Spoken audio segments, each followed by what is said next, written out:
Waalaikumsalam warahmatullahi wabarakatuh. Ada lagi? Cukup dari meja pimpinan, Pak Utut silakan.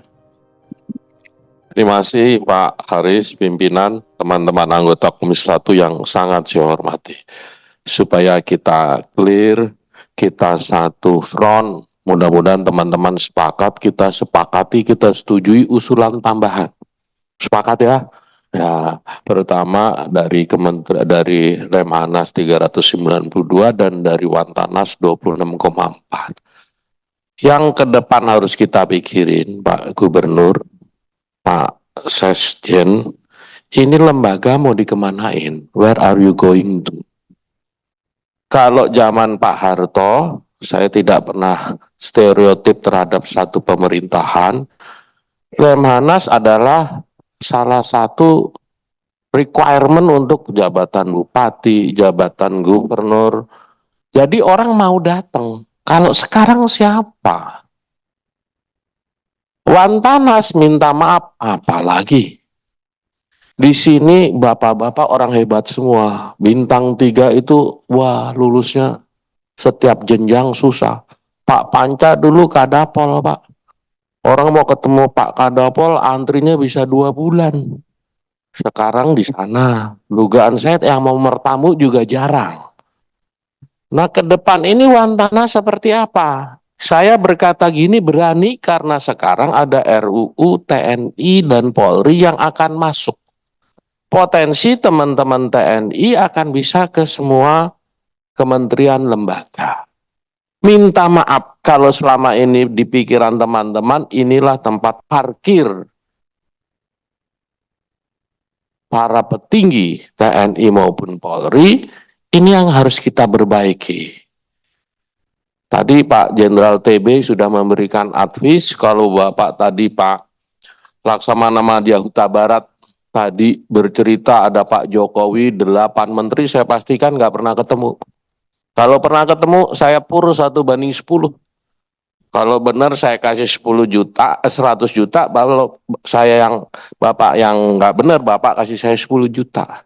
Susah Pak, ada Pak Lauli, Pak Mendikbud, Panglima, Kapolri, nggak mungkin. Presiden lebih dengar Projo ketimbang Wantanas. Presiden lebih dengerin Bara JP timbang Gubernur Lemhanas. Lantas kita mau letakkan di mana? Mohon maaf, ini bukan soal keberpihakan kami sudah clear tadi. Kita dukung anggaran. Tetapi bernegara nggak bisa begini. Hanya di atas kertas, Bapak hebat. Di atas kertas ada 8 menteri dan Bapak sekretarisnya. Komunikasi dengan Presiden. Lapangannya tidak. Ke depan, kalau nanti TNI dan Polri undang-undangnya kita gedok, Bapak akan disebar. Diperbantukan di sipil dan manfaat Bapak jangan jauh lebih hebat. Sekali lagi Ibu Bapak, ini bukan untuk mendekonstruksi pemikiran, tetapi semangat zamannya. Zeitgeist, bahasa Belandanya, ada di bawah bendera revolusi. Zeitgeistnya sudah nggak bercerita ideologi lagi. Itu di depan sini setiap hari teman-teman yang nunggu-nunggu kita tuh variannya on spool. On spool tuh ongkos pulang. Jadi sekali lagi mohon bikin kajian ini, tetapi ini kita dukung penuh anggaran kita Pak Haris yang laku pimpinan, kita simpulkan kita dukung dua lembaga ini, sembari setahun ini kita presidennya sekarang minta maaf bekas Danjen Kopassus. Pak Luhut Danjen Kopassus, Pak Lodewijk Paulus Danjen Kopassus. Jadi Kopassus Group lagi naik daun. Tetapi ini bukan grup-grupan, ini harus jadi apa? Mudah-mudahan kalau saya tahu penuh sejarah ini karena minta maaf kami dari partai yang secara ideologis adalah pemikirannya Soekarnois. Ini zaman tahun 50-an, yes. Sekali lagi kita beradaptasi dengan semangat zaman. Beradaptasi dengan semangat zaman. Saya minta maaf sekali kalau Bapak nggak pernah diundang Presiden, dugaan saya fakta. Terima kasih. Minta maaf kalau kepanjangan. Terima kasih. Menggunakan offline.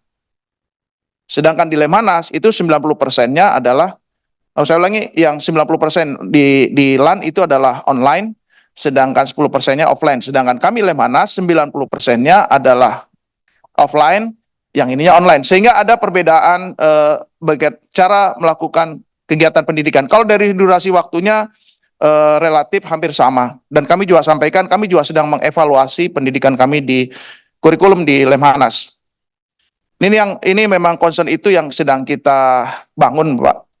Karena sebagai contoh kami sekarang ada 2 gelombang, itu 100 orang, 80% isinya TNI dan Polri. Kalaupun ada ASN ikut, itu lebih banyak dari perguruan tinggi. Sehingga yang relatif tidak ada kaitannya dengan untuk berkaitan dengan pendidikan jenjang karir. Sehingga apa yang disampaikan oleh Bapak Utut Adianto tadi, sinyalemen itu memang betul adanya, Pak. Tapi kami sedang melakukan pemenahan, karena memang ini juga tidak bisa serta-merta kami Lemhanas sendiri yang menyelesaikan. Ini ada butuh kami kolaborasi dengan beberapa stakeholder yang lain. Kemudian yang berikutnya berkaitan dengan apa yang disampaikan oleh Ibu Nurul, berkaitan dengan pemantapan nilai-nilai kebangsaan bagi anggota Dewan terpilih, baik itu DPR maupun DPD terpilih.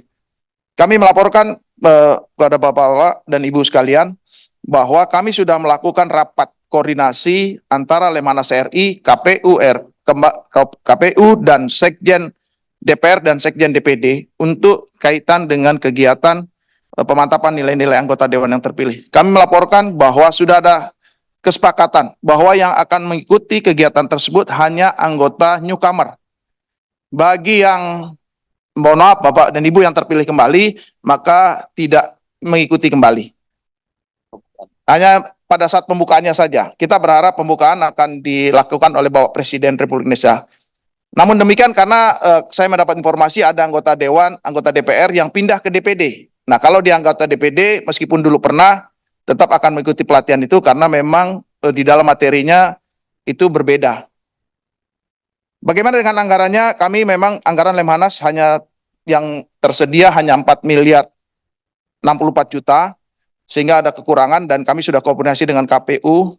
KPU akan memberikan dukungan karena jadi nanti kegiatan ini didukung antara KPU dengan Lemhanas sebesar 6 miliar, sehingga total ada 10 miliar. Kegiatan itu dibagi menjadi 3 gelombang, masing-masing gelombang 8 hari, dan akan dilaksanakan pada bulan September sebelum pelantikan, di mana anggota pelantikan pada 1 Oktober, sehingga akhir tanggal 30 September seluruh kegiatan pemantapan nilai-nilai kebangsaan bagi anggota DPR dan DPD RI yang terpilih itu akan kita laksanakan. Kemudian yang berikutnya, saya akan kembali ke yang pertanyaan pertama Pak Jazuli, mohon maaf Pak Jazuli sudah ada. Memang jujur betul bahwa sekarang itu ancaman sudah berubah. Kami di Lemhanas melihat ancaman itu bukan hanya dari sisi pertahanan dan keamanan saja. Kami semua aspek ideologi, politik, ekonomi, sosial budaya, pertahanan keamanan juga kami kaji. Karena memang itu tugas kami di Lemhanas. Dan ancaman sekarang itu sudah juga mulai berubah. Oleh karena itu pada hari ulang tahun kami yang ke-59, kami menjalankan orasi kebangsaan yang disampaikan oleh Profesor Dr. Insinyur Dadan Umar Dhani. Itu di dalam judulnya adalah atau temanya reaktualisasi ketahanan nasional dan menjaga NKRI memasuki era geocybernetik. Artinya memang bahwa kita harus bisa beradaptasi dengan segala macam perubahan zaman.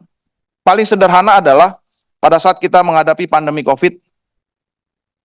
Pada awal pandemi COVID, jujur kita semua tidak siap. Karena mohon maaf, saya pada saat tahun 2020 saya Pangdam Jaya, kebetulan Jakarta menjadi epicentrum daripada pandemi COVID ini. Saya melihat pada kita semua tidak siap semuanya menghadapi itu. COVID itu apa, bagaimana cara menanganinya.